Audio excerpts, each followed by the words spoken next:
সরকারি স্কুলে সাপের তাণ্ডব, যত্রতত্র ঘুরে বেড়াচ্ছে সাপ, আতঙ্কে স্কুল বন্ধ হওয়ার উপক্রম, এমনই দাবি প্রধান শিক্ষিকার। ছবিটা একবার দেখুন।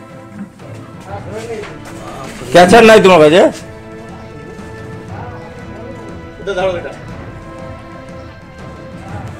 আর এই সাপের আতঙ্কে স্কুলে আসা বন্ধ করে দিয়েছে ছাত্রছাত্রীরা। এমনকি শুধুমাত্র স্কুল নয়, লাগোয়া যে সরকারি আবাসন রয়েছে সেখানকার একাধিক কোয়ার্টার, সেখানেও কিন্তু সাপের আতঙ্ক ছড়িয়েছে।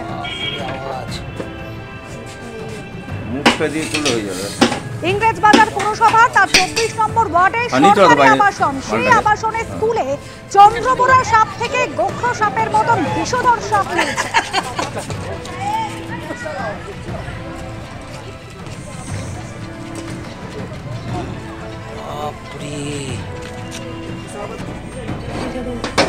আওয়াজ দেখেছো? করুণাময় সিংহ আমাদের প্রতিনিধি রচনা আমাদের সঙ্গে সরকারি স্কুল, সেখানে এভাবে বিষধর সাপের আতঙ্ক, কোনো ব্যবস্থা কি গ্রহণ হলো? প্রধান শিক্ষিকা তিনি নিজে আতঙ্কিত। একদমই, দেখো বাংলার ইংরেজবাজার শহর, সেই শহর রেন্টাল হাউসিং এস্টেট প্রাথমিক বিদ্যালয়, এই বিদ্যালয়ে কার্যত সাপের আতুর ঘরে পরিণত হয়েছে বলে অভিযোগ করা হচ্ছে প্রধান শিক্ষিকার তরফে।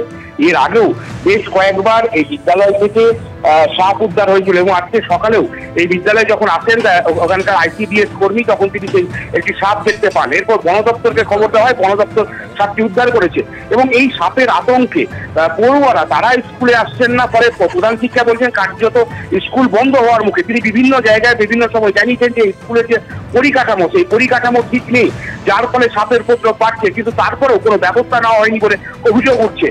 দ্রুত এই স্কুলে যাতে মেরামতি করা হয়, সংস্কার করা হয়, সেই ব্যবস্থা করার জন্য নির্দেশ দেওয়া হচ্ছে বলে জেলা শাসকের তরফে জানানো হয়েছে।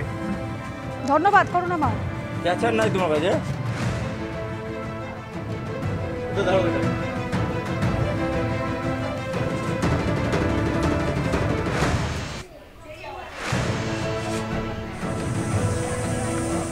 ওয়াচ কত বলো?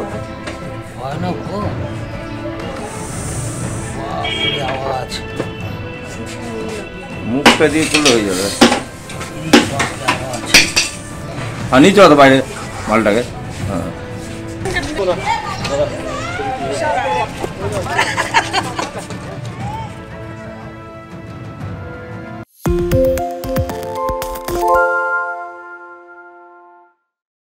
সত্য অন্তহীন, সত্যের খোঁজও তাই, সত্য সন্ধানে তাই আমরা অক্লান্ত, অকুতভয়। এবিপি আনন্দ নতুন ভাবনার প্রতীক, যা মনে মুক্ত, তথ্যে যুক্ত এবং যাবতীয় সীমানার বাঁধন থেকে মুক্ত। সীমা না শব্দটির মধ্যে লুকিয়ে আছে মানা শব্দটি, যেন চোখ রাঙানি এক অদৃশ্য বেড়াজাল, যা আটকে রাখে আমাদের এক ছোট্ট গণ্ডির মধ্যে।